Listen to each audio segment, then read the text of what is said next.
daily presidential briefing about the actions in Syria. He, at that time, asked the team for additional information and updates. The interagency team spent the day developing an initial range of options for the president.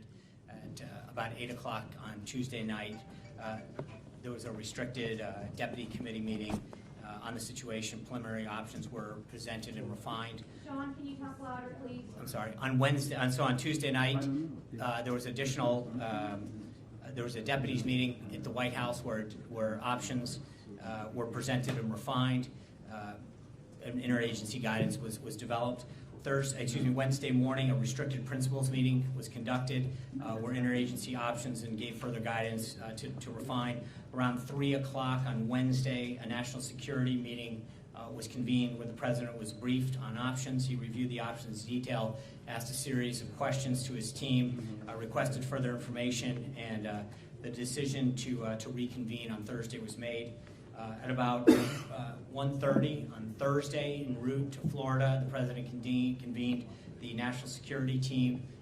There was aboard Air Force One and others via secure video conference on Air Force One.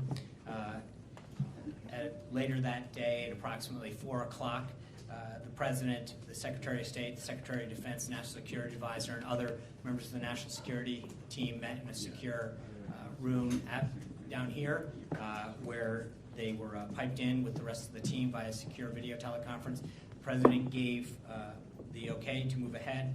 At approximately 7:40, 59 Tomahawk missiles were launched from Navy destroyers in the Eastern Mediterranean. What's that? 1940 Eastern. From Navy destroyers in the Eastern Mediterranean. All 59 hit their target. At 8:30, notification of foreign leaders and congressional leadership began.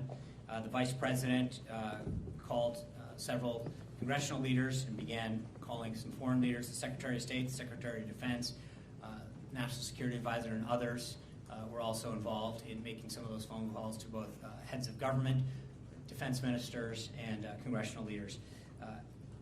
Around 8:30, 8:40, first impacts began on the ground. The president informed President Xi that strikes were occurring as their dinner concluded. All along, the national security team continued to monitor the event and the situations. After dinner, the president went back down to the secure room where he was briefed by the Secretary of State, the Secretary of Defense, the Chairman of the Joint Chiefs, and others were present via a secure video teleconference. In the Situation Room, the Secretary of Defense was on a secure line, video teleconference, as well as the Chairman of the Joint Chiefs. Several of the members were convened in the Situation Room in Washington, D.C. The president was updated on the effectiveness, was informed that battle damage assessment would take a few hours, but that initial results were extremely positive.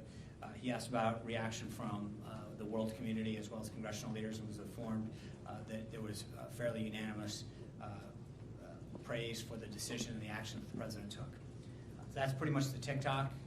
Pentagon and the National Security Team continue to provide the president with updates this morning, and as soon as his visit with President Xi, I expect a further update to the president. Hallie. Sean, can you talk a little bit about the next steps here in Syria? Was this a one-off? Does this change the administration's policies moving forward? What happens from here? Yeah, I'm not going to get in. I think when you've heard the president talk, he spoke extensively in his Rose Garden the other day with King Abdullah there, that he's not going to telegraph his next move, but I think that this action was very decisive, justified, and proportional to the actions that he felt needed to take, and I think it sent a very strong signal, not just to Syria, but throughout the world. Let me ask you a follow-up question, though. How does this fit with his America First foreign policy? Is that still his stated position? Absolutely. I think that his actions were very clear under Article 2 in our nation's national security.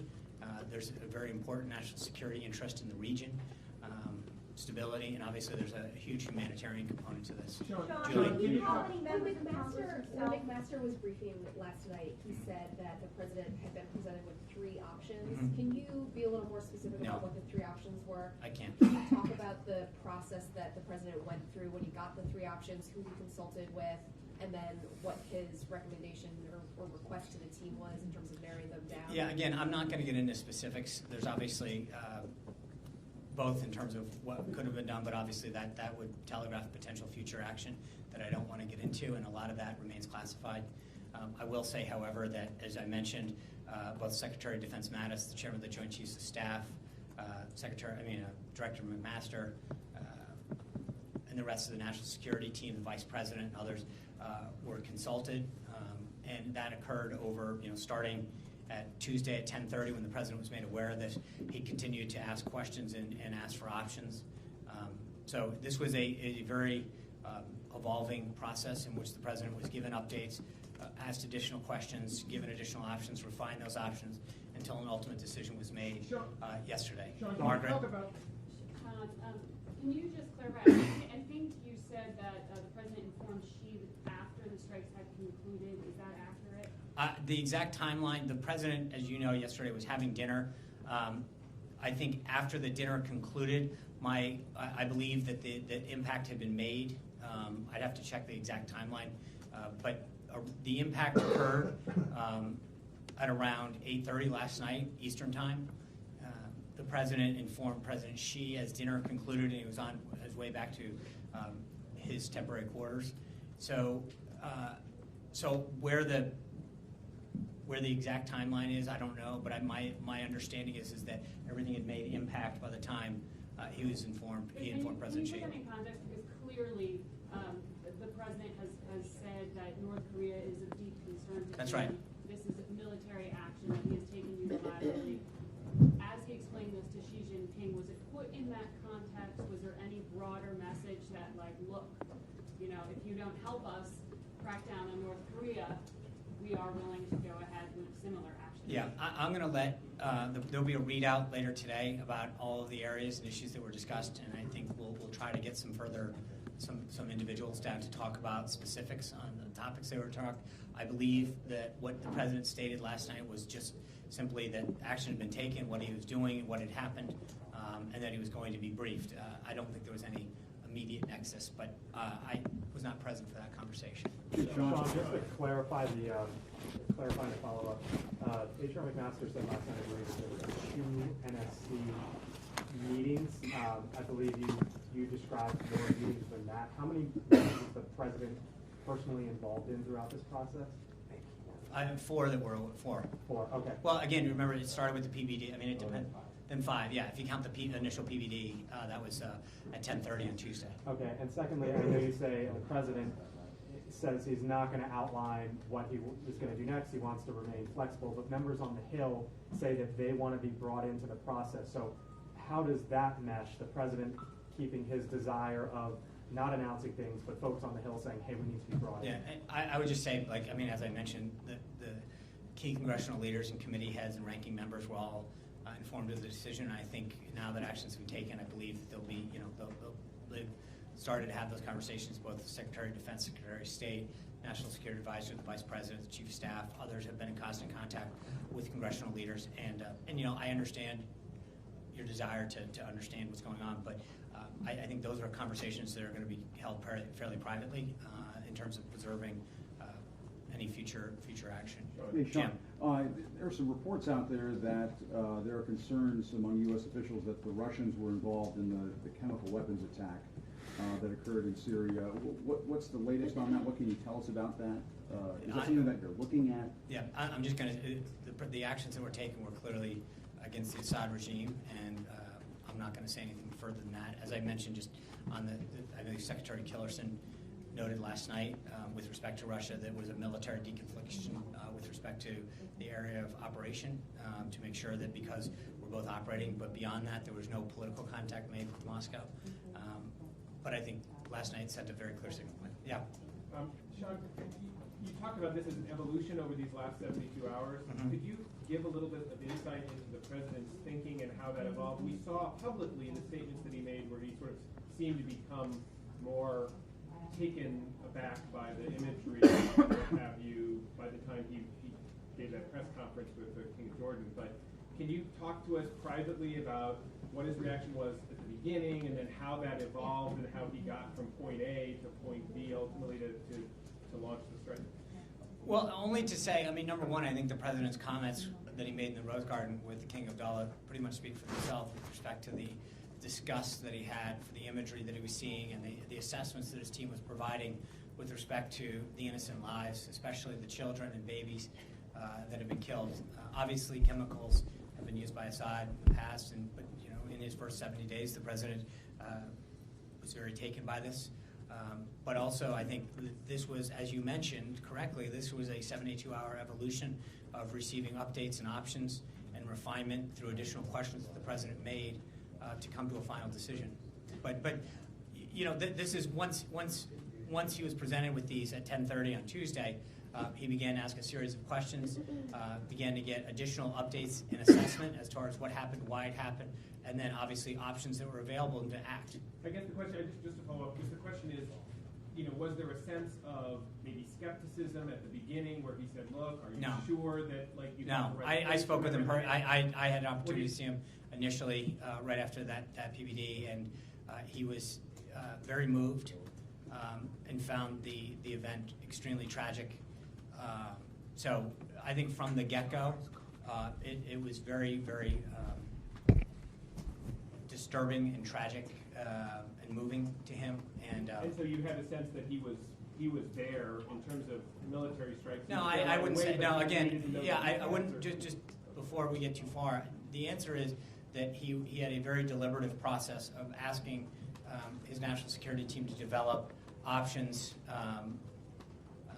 and as you may know, I mean, those options usually start with 0 and go all the way to 100, and so there was a level of assessment, further probing and questions that the president had, and then ultimately after days of refinement, a decision was made. But I wouldn't want to suggest that there was any sense of immediate decision. That's why it evolved over time and took the length of time that he did. It was through a series of updates, questions, and further information. How did he see the Sean, images, John? I'm So sorry? how did he see, what did he see in that PVD? Did he see printed out images? Did he see video? Obviously, I can't go into what he sees in a PVD. Well, So. but how did he take in some of the images, even outside? Obviously, there's beyond the information that he gets in his PVD. There were very clear images that were available online in newspapers and on television that everyone in the world could see. Was he seeing those too? I'm sorry? He was seeing those too in the public images that were out Oh, there? absolutely. Sean, Thanks, Sean.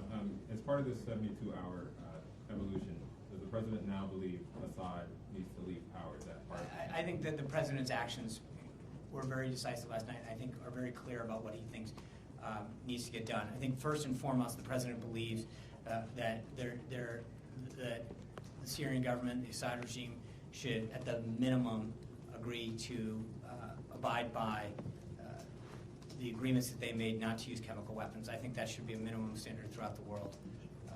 So I think that's where we start. I think a very, very clear message was sent last night, one that was backed up and echoed by not only our own leaders here in this country, but throughout the world. Sean, the president during the campaign warned that action against the Assad regime could result or devolve into World War III.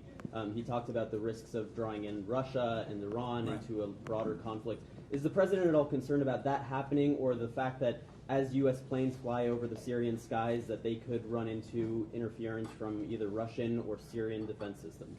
I think if you've seen the response from the world community, including some of the countries that you've mentioned, I think that they understand that the U.S. Acted appropriately, and in most cases, there is widespread praise from around the globe for the president's actions. But is that not something that he's concerned about anymore? I think the president, as I said, the team last night, Secretary of Defense Mattis, Secretary of State Tillerson, the Vice President, the Chief of Staff, National Security Advisor, was on the phone, not just with members of Congress, but with foreign heads of government as well as defense ministers, and almost universally were praised for the president's decisive action. Sean, also, to follow on that, Sean, also on the campaign trail, the president expressed a desire to work with Russia to defeat ISIS, but this clearly puts a setback on that. I don't know that I agree with that. I think that there can be a shared commitment to defeat ISIS and also agree that you can't gas your own people. I don't think that there's a mutual level of human decency that I think we can expect out of everybody, and I don't think that goes hand in hand with also augmenting that with our national security interests. Sean, can you give us a sense of who, what foreign ministers and defense ministers were spoken to last night? And does the president have anybody on his schedule today, world leaders that he's going to talk to? As I said, the president's been continuing in meetings with President Xi.